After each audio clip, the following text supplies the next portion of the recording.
अक्सर आपने एक शब्द का उपयोग या जिक्र सुना होगा जिसका नाम है क्वांटम लीप।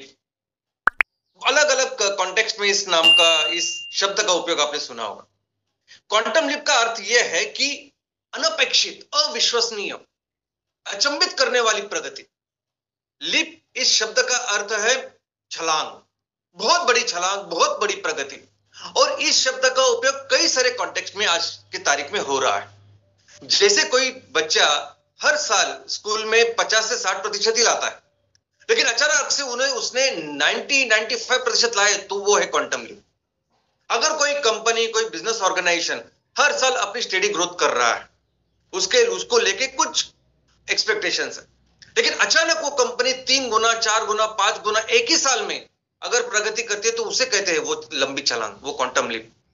अगर कोई सॉल्यूशन पाने के लिए रिसर्च डेवलपमेंट कंटिन्यूस चालू है, कंटिन्यूस उसके ऊपर काम किया जा रहा है, कंटिन्यूस साइंटिस्ट उसमें लगे हुए हैं, और किसी भी कन्वेंशनल तरीके से वो सॉल्यूशन नहीं आ रहा है, और अचानक से आउट ऑफ द वर्ल्ड अगर कोई ऐसा सॉल्यूशन आता है जो किसी ने सोचा नहीं होता, तो उसे कहते हैं क्वांटम लीप। तो क्वांटम लीप यानी वो छलांग, वो प्रगति जो अनएक्सपेक्टेड है, जो अविश्वसनीय है, अनइमेजिनेबल है। इस शब्द में इसके लिए इसका इस्तेमाल करते हैं क्वांटम लीप। तो कहां से आता है ये शब्द, कहां से आया है ये शब्द? तो दोस्तों, क्वांटम लीप ये शब्द आया है क्वांटम लीप थ्योरी से। हम विज्ञान में, भौतिक शास्त्र में एक बहुत ही इंपॉर्टेंट थ्योरी हमने पढ़ी है जिसका नाम है क्वांटम लीप। वो थ्योरी पूरे भौतिक शास्त्र में, फिजिक्स में उतनी ही जरूरी है जितने न्यूटन के नियम, गति विषयक नियम। इनफैक्ट जिस साइंटिस्ट जिनका नाम है नील बोहर, उन्होंने 1913 में इस थ्योरी को पूरी दुनिया के सामने रखा। और ये थ्योरी इतनी इंपॉर्टेंट है, उस थ्योरी के बाद भौतिक शास्त्र में जो डेवलपमेंट हुई और आज की तारीख में जो डेवलपमेंट हो रही है, वो इतनी जरूरी है, इतनी इंपॉर्टेंट है। एक अलग पर्सपेक्टिव इस साइंटिस्ट ने पूरी दुनिया के सामने रखा, जिसकी वजह से उन्हें उस साल का नोबेल पारितोषिक दिया, लेकिन उनका कंट्रीब्यूशन इमेंस है। तो क्या है, समझने के लिए जरूरी है समझना किसी भी पदार्थ का स्ट्रक्चर, एटम का स्ट्रक्चर। दोस्तों, कोई भी पदार्थ जो है, घन रूप, द्रव रूप या वायु रूप, हर पदार्थ बनता है सबसे छोटे पार्टिकल से, सबसे छोटे। उससे छोटा आप कर नहीं सकते, उसको आप डिवाइड नहीं कर सकते। तो सबसे आखिरी जो उसका हिस्सा होता है उसे कहते हैं एटम या अणु। अभी इस एटम का अगर आप स्ट्रक्चर देखोगे तो वो कैसे होता है। सबसे पहले तो मैं बताऊं कि ये एटम, ये जो अणु है, चाहे वो घन रूप पदार्थ का हो, द्रव रूप पदार्थ हो या वायु रूप पदार्थ का हो, जब वो एटम के लेवल पे जाता है, वो इतना छोटा होता है कि वो एक्चुअली कौन से स्टेट में है, कौन सी अवस्था में है, ये कोई बोल नहीं सकता। यानी हवा से ऑक्सीजन जो है, ऑक्सीजन का भी अणु अगर आप लेंगे, पानी का द्रव रूप या कोई भी चीज है, नाइट्रोजन द्रव रूप, उसका एटम आप लेंगे, या पत्थर, स्टील, किसी का भी एक घन रूप चीज है, उसका एटम अगर आप लेंगे, इन सब जब ये एटम के लेवल पे जाते हैं तो सभी अलग अवस्था में, एक फ्लूइड अवस्था में होते हैं, और वो अवस्था इस एटम की होती है। तो ये ना घन रूप, ना द्रव रूप, ना वायु रूप होता है। और इसका स्ट्रक्चर अगर आप देखोगे तो इसका स्ट्रक्चर, इसके अंदर एक न्यूक्लियस होता है, एक केंद्र होता है, सेंटर होता है, जिसमें होते हैं प्रोटॉन और न्यूट्रॉन, और इसके इर्द गिर्द घूमते रहते हैं इलेक्ट्रॉन्स। अभी ये जो अंदर न्यूक्लियस में, केंद्र में जो प्रोटॉन होते हैं, उनके ऊपर पॉजिटिव चार्ज होता है, न्यूट्रॉन के ऊपर कोई चार्ज नहीं होता। तो इस प्रोटॉन के ऊपर, इस न्यूक्लियस में पॉजिटिव चार्ज होता है, और जो इलेक्ट्रॉन्स घूमते रहते हैं उनके ऊपर नेगेटिव चार्ज होता है। तो दोनों में अट्रैक्शन होता है, और इस अट्रैक्शन की वजह से ही, इस फोर्स की वजह से ही इलेक्ट्रॉन कंटिन्यूअसली घूमते रहते हैं। अभी देखिए कितनी सुंदर रचना है इस एटम के। इतना छोटा सा एटम जो हम देख नहीं सकते, जो हमें पता नहीं कि घन रूप, द्रव रूप, वायु रूप है कि नहीं, उसका स्ट्रक्चर, और ये पूरे ब्रह्मांड का स्ट्रक्चर, ये पूरे सूर्यमाला का स्ट्रक्चर सेम है ना। अंदर जो न्यूक्लियस है वो हमारा सूरज है, सूर्य है, और ये अलग अलग कक्षा में जो घूमते रहते हैं, जो ग्रह है, वो इलेक्ट्रॉन जैसे ही तो काम कर रहे हैं, और दोनों में ही वो अट्रैक्शन है। वो अट्रैक्शन सूर्य और पृथ्वी में भी है, वो अट्रैक्शन पृथ्वी और चंद्र में भी है। तो किस तरीके से ये स्ट्रक्चर बना है, किस तरीके से कुदरत ने ये सब चीजें बनाई। तो दोस्तों ये कंटिन्यूस हर चीज में ये यही स्ट्रक्चर होता है। अभी एक उस एटम में कौन से कितने प्रोटॉन्स रहेंगे, कितने इलेक्ट्रॉन्स रहते हैं, ये पता चलता है या ये डिपेंड होता है उसके एटॉमिक नंबर के ऊपर, अनुक्रमांक के ऊपर। दुनिया में जितने भी मूल द्रव्य है, उस सभी मूल द्रव्य की एक लिस्ट, एक टेबल हमने बनाया है, जिसे पीरियोडिक टेबल ऐसे कहते हैं। अब ये जो पीरियोडिक टेबल है वो उनका कितना एटॉमिक नंबर है उसके हिसाब से उन्होंने रखा है। अभी एटॉमिक नंबर का मतलब यह है कि उस मूलद्रव्य में एक प्रोटॉन है और एक इलेक्ट्रॉन है, यानी जो नंबर है उसका उतने नंबर के प्रोटॉन है और उतने ही इलेक्ट्रॉन होते हैं। जैसे हाइड्रोजन, उस पूरे पीरियोडिक टेबल में सबसे पहला मूलद्रव्य जो है वो हाइड्रोजन, वो पहले नंबर पे है, एक नंबर है उसका एटॉमिक नंबर। इसका मतलब उस हाइड्रोजन में एक प्रोटॉन है और एक इलेक्ट्रॉन। वैसे ही कार्बन अगर आप देखोगे तो 12वें स्थान पे है। तो 12वें स्थान के मतलब यह है उसका एटॉमिक नंबर 12। इसका मतलब यह है कि उस कार्बन के अंदर, उस केंद्र में 12 प्रोटॉन है और 12 इलेक्ट्रॉन घूम रहे हैं। अब ये इलेक्ट्रॉन अलग अलग कक्षा में घूमते हैं, उस कक्षा का भी नाम है। पहले कक्षा में कितने इलेक्ट्रॉन रह सकते हैं, दूसरे में कितने, ये सब डिसाइडेड है, डिफाइंड है, और ये ऐसा चल रहा है।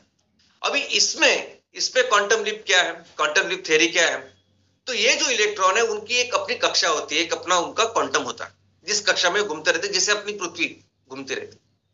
अभी ये जब इलेक्ट्रॉन अपनी कक्षा छोड़ के दूसरी कक्षा में जब जाते हैं, अगली कक्षा में ले जाते हैं, तो उसे कहते हैं क्वांटम लीप। लेकिन ये करने के लिए बहुत बड़ी ऊर्जा लगती है। उस जो गुरुत्वाकर्षण या जो प्रोटॉन और इलेक्ट्रॉन में जो आकर्षण है, उस आकर्षण को तोड़ के उनको जाना पड़ता है। अभी ये करने के लिए बहुत ज्यादा ऊर्जा लगती है। जैसे हमारा पृथ्वी के ऊपर भी गुरुत्वाकर्षण है, और पृथ्वी के इस गुरुत्वाकर्षण के निकलने के लिए बहुत बड़ी ऊर्जा लगती है। आज इस पृथ्वी के ऊपर कोई भी चीज हो नीचे गिरती है जमीन के ऊपर, तो इस गुरुत्वाकर्षण के लाने के लिए वो रॉकेट जो हम बनाते हैं, मैक्सिमम उस रॉकेट में फ्यूल होता है, बहुत बड़ी एनर्जी होती है, ऊर्जा होती है, जिससे वो रॉकेट इस गुरुत्वाकर्षण से निकलता है। तो वैसे ही इस इलेक्ट्रॉन को भी यहां से एक कक्षा से दूसरी कक्षा तक जाने के लिए बहुत एनर्जी लगती है। और कहां से आती है एनर्जी? तो दोस्तों ये एनर्जी आती है डिस्टर्बेंस से, वेव से। दोस्तों इस स्ट्रक्चर के अंदर डिस्टर्ब करने के लिए एक वेव आती है, और ये वेव जब आती है, ये डिस्टर्बेंस जब आता है, न्यूक्लियस में, सेंटर में, केंद्र स्थानीय जो प्रोटॉन्स है, अगर वो अलग अलग दिशा में काम कर रहे हैं, तो इस एनर्जी का, इस डिस्टर्बेंस का कुछ फायदा नहीं होता। लेकिन अगर ये सभी प्रोटॉन्स एक दिशा में एकजुट होकर अगर काम कर रहे हैं, तो ये पूरा जो डिस्टर्बेंस है, ये पूरी जो वेव है, वो एनर्जी में रूपांतरित होती है, वो एनर्जी में कन्वर्ट होती है, वो ऊर्जा में कन्वर्ट होती है, और वही ऊर्जा फिर प्रोटॉन से मिलती है इलेक्ट्रॉन्स को, और फिर इलेक्ट्रॉन उसको जंप करता है। इलेक्ट्रॉन फिर वो क्वांटम जंप करता है, उसको वो पावर मिलती है। इनफैक्ट इतना ही नहीं, ये इलेक्ट्रॉन बहुत जोर से भी घूमता है। पिछली बार उसके पहले, वेव के पहले या डिस्टर्बेंस के पहले जो स्पीड होता है उसका डबल उसका स्पीड होता है।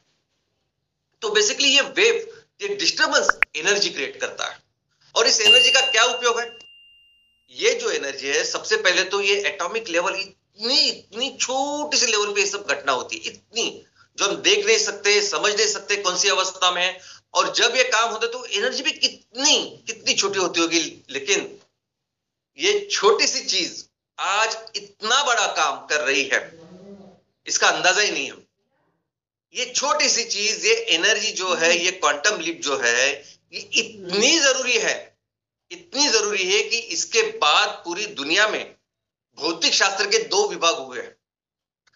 दोस्तों ये एनर्जी भले ही बहुत ही छोटे लेवल पे हो, लेकिन एक बहुत बड़ा काम आज की तारीख में, आज की दुनिया में कर रही है।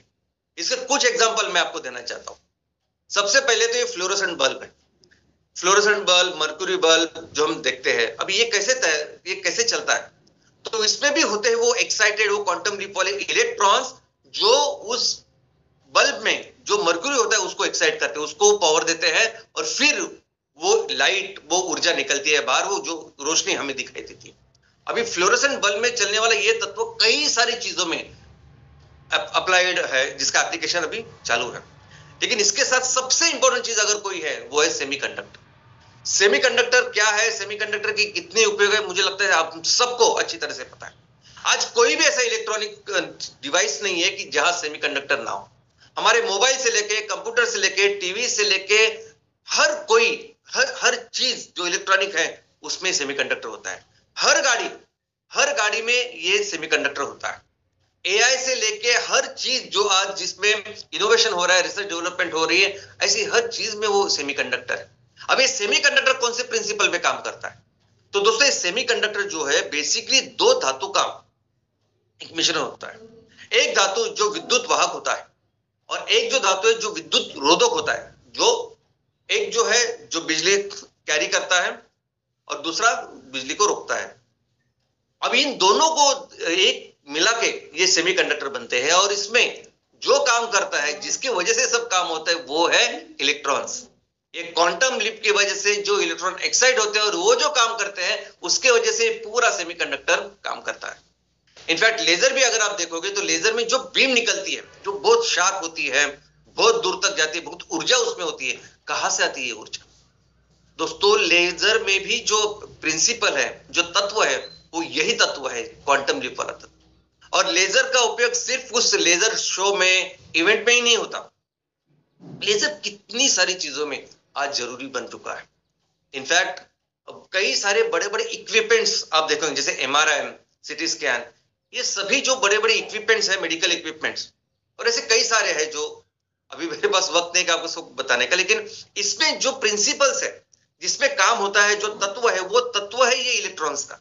ये इलेक्ट्रॉन जो एक्साइट होते हैं, इलेक्ट्रॉन जो क्वांटम लीप करते हैं, जो ऊर्जा प्रदान करते हैं, उसकी वजह से ये सब चीजें चलती है। तो दोस्तों क्वांटम एनर्जी यानी आज की तारीख में दुनिया की सबसे महत्वपूर्ण चीज है। दुनिया में जितने भी टेक्नोलॉजी बेस्ड कंपनीज है, अभी हमने देखा है कि अभी फास्टेस्ट डेवलपमेंट या फास्टेस्ट डेवलपिंग जो कंपनीज, वो कौन सी है? तो वो सभी फास्टेस्ट डेवलपमेंट कंपनी वो है जो टेक्नोलॉजी के ऊपर काम कर रही है। हमने देखा कि फर्स्ट 5 हो, फर्स्ट 10 हो, ये सब टेक्नोलॉजी डेवलपमेंट कंपनी है और सभी कंपनियां आज की तारीख में क्वांटम एनर्जी में काम कर रही है। सभी कंपनी, यानी कोई भी आप नाम लीजिए, वो सब कंपनी क्वांटम एनर्जी में काम कर रही है। इतना ही नहीं, जो भी डेवलप्ड नेशंस है, उन्होंने क्वांटम एनर्जी के लिए सेपरेट डिपार्टमेंट बना के रखा। इलेक्ट्रॉन जो एनर्जी एमिट करती है, उस एनर्जी के लिए, उस क्वांटम के लिए separate department, separate policy, separate funding इसके ऊपर रखा है। इतना जरूरी, इतना महत्वपूर्ण है ये क्वांटम एनर्जी। इनफैक्ट जब से ये पता चला है, तब से भौतिक शास्त्र के दो विषय हो चुके हैं। एक क्लासिकल भौतिक शास्त्र और दूसरा क्वांटम फिजिक्स। दोस्तों क्लासिकल यानी वो चीज जो हम आंखों से देखते हैं, घन रूप, द्रव रूप, वायु रूप कैसे चलते हैं, क्या उसकी गति के नियम, सब कुछ वो क्लासिकल थियरी में आता है। और क्वांटम यानी वो चीज जो एटॉमिक और सब एटॉमिक लेवल पे होती है, जो प्रोटॉन, न्यूट्रॉन, इलेक्ट्रॉन इसके ऊपर होती है। और आपको अंदाजा नहीं होगा, लेकिन आज सबसे ज्यादा काम अगर फिजिक्स में हो रहा है, रिसर्च डेवलपमेंट में हो रहा है, वो क्वांटम फिजिक्स में हो रहा है। मैक्सिमम लोग जो आज इनफैक्ट पढ़ाई करने के लिए भी अगर आप देखोगे तो मैक्सिमम लोग, maximum students, PhD holders, they are working in quantum physics. इतना जरूरी, इतना महत्वपूर्ण है क्वांटम फिजिक्स। इनफैक्ट अगर कोई बहुत बड़ा इनोवेशन होता है जो अचंभित करने वाला, अविश्वसनीय, ऐसा कोई बहुत बड़ा कोई खोज होती है, तो उसे भी आज कहते हैं क्वांटम इनोवेशन। इनफैक्ट इसको लेके, इस क्वांटम चीज को लेके एक नए कंप्यूटर्स आ रहे हैं, नए कंप्यूटर्स आने वाले हैं, जिस कंप्यूटर्स के ऊपर कई सालों से काम चल रहा है। गूगल से लेके सब कंपनी इस कंप्यूटर ऊपर काम कर रही है, जिसका नाम है क्वांटम कंप्यूटर्स। अभी ये कंप्यूटर भी कैसे, कौन से प्रिंसिपल पे काम करेंगे? ये कंप्यूटर्स भी उसी प्रिंसिपल्स पे काम करेंगे जिस प्रिंसिपल पे इलेक्ट्रॉन्स ये काम करते हैं, यानी एटॉमिक, सब एटॉमिक लेवल पे ये कंप्यूटर्स भी काम करेंगे। और ये कंप्यूटर कई ज्यादा फास्ट होंगे। आज जो भी कंप्यूटर आपके सामने हैं, जो भी हम इस्तेमाल करते हैं, उससे कई बार fast. That is number 1। Number 2, multidisciplinary, अलग अलग काम जो हम सोच नहीं सकते कि कंप्यूटर कर सकता है, वो ये करेंगे। इस तरह के कंप्यूटर आने वाले हैं, जो हम सोच नहीं सकते, वो काम आने वाले दिनों में कंप्यूटर करेंगे। और बेसिस क्या है? तो बेसिस है क्वांटम लीप, बेसिस है ये इलेक्ट्रॉन जंप। और दोस्तों यही क्वांटम लीप बिजनेस में भी होता है। बिजनेस में भी होता है क्वांटम लीप, अविश्वसनीय प्रगति। अविश्वसनीय वो छलांग जिसे क्वांटम लीप कहते हैं। यानी कोई भी कंपनी अगर बिजनेस कर रही है, उसका स्टेडी रेवेन्यू है, स्टेडी प्रॉफिट है, और हमें पता है कि अभी इस तरह से काम कर रही है, आने वाले दिनों में भी, आने वाले 1 2 3 5 साल में ये कंपनी भी आने वाले दिनों में इतनी प्रगति करेगी। लेकिन अचानक से वो कंपनी बहुत बड़ी, यानी बहुत बड़ी छलांग मारती है, बहुत बड़ा काम करती है जो अनएक्सपेक्टेड होता है, अविश्वसनीय होता है, और समझ में नहीं आता कि कैसे किया है। तो उसे कहते हैं कि क्वांटम लीप, इतनी बड़ी छलांग, इतना बड़ा काम वो कंपनी करते कैसे। और कोई भी कंपनी जब एक क्वांटम लीप करती है, जब ये क्वांटम लीप करने अविश्वसनीय ऐसी छलांग जब मारती है, तो कौन सी वो प्रक्रिया होती है कि जिसकी वजह से होता है, चलिए देखते हैं। सबसे पहला यहां भी आती है एक वेव, एक डिस्टर्बेंस। जरूरी है, कंपलसरी है ये वेव, ये डिस्टर्बेंस आना, कि जिसके जब ये वेव्स आती है, जब डिस्टर्बेंस होते हैं, तो बहुत बारी अनएक्सपेक्टेड होती है। इसमें आपका न्यूक्लियस, आपके जो हेड ऑफिस में जो कंपनी को चला रहा है, वो लोग कौन सी दिशा में काम कर रहे हैं, बहुत जरूरी है। अगर सभी लोग मिलकर एक दिशा में एकजुट होकर काम कर रहे हैं, तो ये वेव, ये डिस्टर्बेंस एक बहुत बड़ी ऊर्जा प्रदान करता है इस पूरे सिचुएशन में। ये वैसे ही होता है कि अगर आप अपनी नाव लेके जा रहे हैं और बहुत बड़ी बड़ी लहरों को पार अगर आप करते हो, तो सबसे एक्सपर्ट आप नाविक बन सकते हो। वैसे ही होता है इस कंपनी में। अगर जो कंपनी नॉर्मल जो काम करती है, उसको वो बड़ी छलांग मारने के लिए जरूरी होता है ये वेव, जरूरी होता है वे डिस्टर्बेंस। और जब ऐसे डिस्टर्बेंस आता है, तो वो कंपनियां जो बनती है किसी विजन और मिशन के ऊपर, वो कंपनियां जो चलती है सिद्धांतों के ऊपर, वो कंपनियां नहीं जो सिर्फ कॉपी करती है, लेकिन वो कंपनियां जो विजन मिशन को लेके बनी है, उनको पता होता है कि ये जो चीज है ये हम कर लेंगे, ये पॉसिबल है। ये वही कंपनी कर सकती है कि जिनके रूट्स बहुत स्ट्रांग होते हैं, जिनके सिद्धांत बहुत स्ट्रांग होते हैं, विजन मिशन बहुत स्ट्रांग होता है। तो बहुत इंपॉर्टेंट होता है माइंडसेट, जिस माइंड के साथ वो कंपनी बनती है। और कभी कभी ऐसी जब वेव्स और डिस्टर्बेंस आते हैं, तो उसको एनर्जी में, उसको अपॉर्चुनिटी में कन्वर्ट करती है, और पूरे न्यूक्लियस के सभी प्रोटॉन्स एक दिशा में एकजुट होकर काम करते हैं। और ऐसी अवस्था में, ऐसे वेव्स और डिस्टर्बेंस में, तो कंपनी लिस्ट करती है सभी सपोर्ट सिस्टम देखते हैं कि अभी इस वेव को, इस डिस्टर्बेंस को नए लेवल ऊर्जा में कन्वर्ट करने के लिए, एनर्जी में कन्वर्ट करने के लिए कौन से सपोर्ट सिस्टम हमारे साथ है। और ये बहुत जरूरी होता है। इनफैक्ट ऐसे चीजों में, ऐसे वेव में, ऐसे डिस्टर्बेंस में पता चलता है कि कौन एक्चुअली सपोर्ट सिस्टम है कंपनी का, कौन एक्चुअली आपके साथ आपको इस संगठन को बहुत आगे बढ़ा के लेके जा सकता है। इनफैक्ट ऐसी चीजों में डिफाइन होता है आपका कॉन्क्रीट फाउंडेशन। मुझे तो लगता है कि बहुत जरूरी है वेव, बहुत जरूरी है डिस्टर्बेंस, कि उससे एक्चुअली पता चलता है कि कौन रियल जो आपकी सपोर्ट सिस्टम है। ऐसी सपोर्ट सिस्टम जो ना कि सिर्फ आपको इस एनर्जी से, इस वेव या डिस्टर्बेंस को अपॉर्चुनिटी में कन्वर्ट करेगी, लेकिन आगे आने वाले दिनों में जो इतना बड़ा काम अगर हमें करना है, विजन मिशन को अगर बड़ा करना है, तो उसमें ये कौन सी सपोर्ट सिस्टम है जो आपके काम आने वाली। तो बहुत जरूरी है ये सपोर्ट सिस्टम, ये वेव, ये डिस्टर्बेंस। और फाइनली अपने इस सपोर्ट सिस्टम के साथ, अपने इस माइंडसेट के साथ, अपने इस सभी लोगों के साथ, फिर आप लेते हैं वो क्वांटम लीप।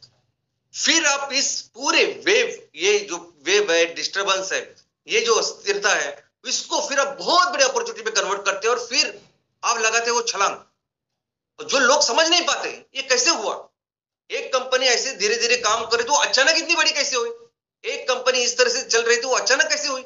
और ये एग्जांपल, ये जो तरीका है काम करने का, जो कुदरत ने बनाया है, ये कुदरत ने बनाया है ये सिस्टम। ये एटॉमिक लेवल पे क्या चल रहा है, सब एटॉमिक के लेवल पे क्या चल रहा है, उससे लेके बड़े बड़े ऑर्गेनाइजेशन, ये काम जो तरीका है, ये जो सिस्टम, ये कुदरत ने ही बनाया है। और इसी सिस्टम से सब जाते हैं, तभी जाके वो कंपनियां होती बड़ी। और आप जितनी भी बड़ी कंपनियां हैं, कितने सारे कंपनी की सिर्फ पढ़ाई कीजिए। आप पढ़ाई जब करेंगे तो आपको पता चलेगा ये प्रोसेस, आपको पता चलेगा उस वेव के बारे में, उस डिस्टर्बेंस के बारे में। और ऐसे तो कई सारे एग्जांपल्स हैं, मैं आपको दे सकता हूं। लेकिन देखते एग्जांपल पूरी दुनिया के सबसे बड़े कंपनी का। दुनिया की सबसे बड़ी कंपनी आज एप्पल है, लेकिन क्या आप जानते हैं कि ऐसा एक वेव था, ऐसा डिस्टर्बेंस था कि जिसमें ये कंपनी, ऐसा मालूम होता था, सबको ऐसा लगा कि ये कंपनी अभी आगे 6 महीने भी नहीं चलेगी, बंद होने वाली है कंपनी, एप्पल कंपनी अभी हमेशा के लिए बंद होगी। ऐसा वो वेव था, ऐसा वो डिस्टर्बेंस था। लेकिन उसके बाद क्या हुआ? एप्पल दुनिया की नंबर 1 हो गई, दुनिया की। इतने छोटे से प्रोडक्ट को लेके कैसे कोई दुनिया का नंबर 1 हो सकता है? लेकिन कोई सोच भी नहीं सकता कि एक मोबाइल तैयार करने वाली कंपनी दुनिया की नंबर 1 कंपनी बनती है। एक मैन्युफैक्चरिंग हार्डकोर जो कर रही है वो दुनिया की नंबर 1 बनती है। वो हुआ पॉसिबल इसी वजह से, उस वेव, उस डिस्टर्बेंस की वजह से। अगर वो नहीं होता तो शायद इतनी बड़ी कंपनी नहीं होती, वो सोच नहीं होती। जिलेट की सेम स्टोरी है। अभी मुझे आप बताइए, जिलेट जिस सेक्टर में काम कर रहा है, जिस बिजनेस सेक्टर में काम कर रहा है, जिलेट के बाद कौन सी कंपनी आपको याद आती है भारत में? भारत में छोड़ो, कहीं भी आप जाओ कि जिलेट अगर एक नंबर स्थान पे है, इस सेक्टर में काम कर रहे, दूसरे स्थान पे कौन सी है? जिलेट इतना बड़ा काम उसने किया, ये भी क्वांटम लीप है। वो भी कंपनी कई, एक टाइम ऐसा था कि बहुत बड़ी वेव, बहुत बड़ा डिस्टर्बेंस था, और लेकिन उसी डिस्टर्बेंस को, उसी वेव को इस कंपनियों ने, जो बनती है सिद्धांतों के ऊपर, बनती है विजन और मिशन के ऊपर, ऐसे डिस्टर्बेंस को ये कंपनियां बहुत बड़े अपॉर्चुनिटी में कन्वर्ट करती है। और ऐसा ही होने वाला है एमसीएल के साथ। ये जो साल है, इस साल में एमसीएल बहुत बड़ी लिप, बहुत बड़ी छलांग मारने वाली है। दोस्तों, एमसीएल जो संगठन है, एमसीएल संगठन भी एक विजन और मिशन के साथ बना हुआ है।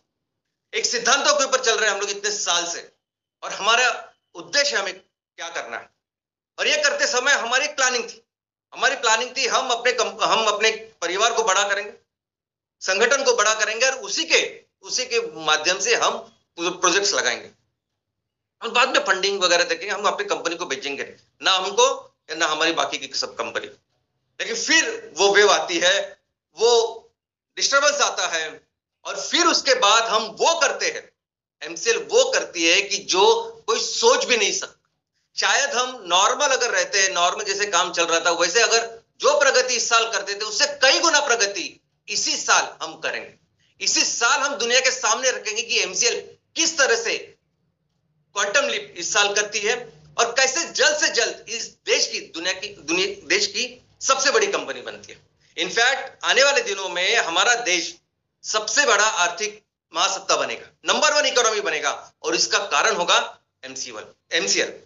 और दोस्तों, मेहनत करते हैं, और इस साल वो छलांग मानते हैं।